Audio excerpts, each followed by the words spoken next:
September 7 చంద్రగ్రహణం.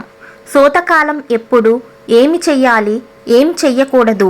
ఈ ఏడాది 2025వ సంవత్సరం సెప్టెంబర్ 7వ తేదీన రెండోసారి చంద్రగ్రహణం ఏర్పడనుంది.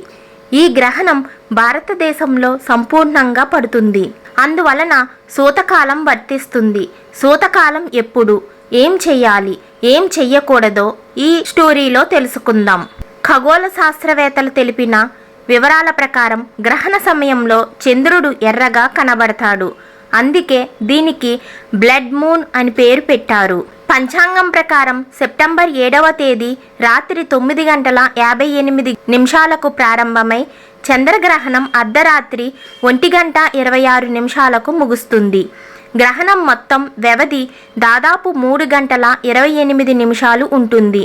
భారతదేశంలోనే కాకుండా ఆసియాలోని కొన్ని ప్రాంతాలు అంటే ఆస్ట్రేలియా, న్యూజిలాండ్, అమెరికా, ఫిజీ మరియు అంటార్కిటికాలో కూడా కనిపిస్తుంది. శాస్త్రాల ప్రకారం చంద్రగ్రహణం సూతకాలం గ్రహణానికి 9 గంటల ముందు ప్రారంభమవుతుంది. అంటే సెప్టెంబర్ 7వ తేదీ మధ్యాహ్నం 12:57 ప్రారంభమవుతుంది. అప్పటి నుంచి గ్రహణ నియమాలను ఆచరించాలని పండితులు చెబుతున్నారు. సూతకాలంలో ఏమి చెయ్యకూడదు? చంద్రగ్రహణ సమయంలో దేవాలయాలు మూసివేస్తారు. ఈ సమయంలో మతపరమైన ఆచారాలకు దూరంగా ఉండాలి.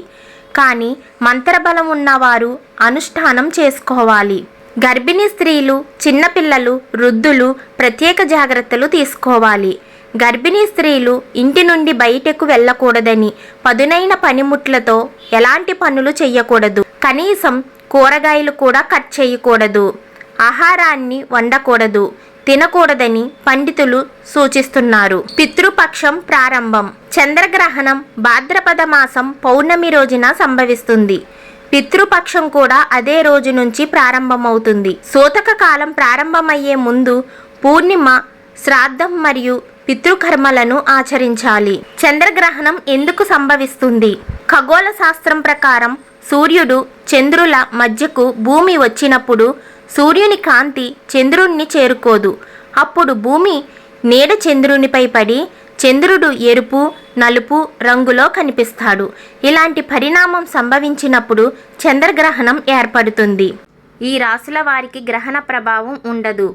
మేషరాశి, కర్కాటక రాశి, వృశ్చిక రాశి, ధనుసు రాశి.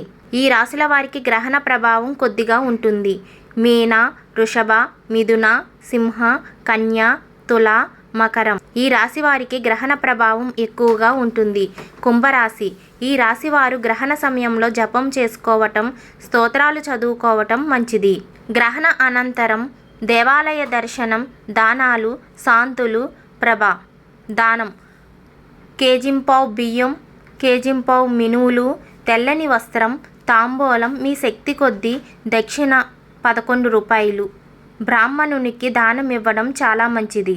ఈ వీడియో కనుక మీకు నచ్చినట్లయితే ప్లీజ్ లైక్ చేసి, షేర్ చేసి, కామెంట్ చేయండి. అలాగే ఇంకా ఎవరైనా మా ఛానల్ సబ్స్క్రైబ్ చేసుకోకపోతే ప్లీజ్ సబ్స్క్రైబ్ చేసుకోండి. Thanks for watching friends.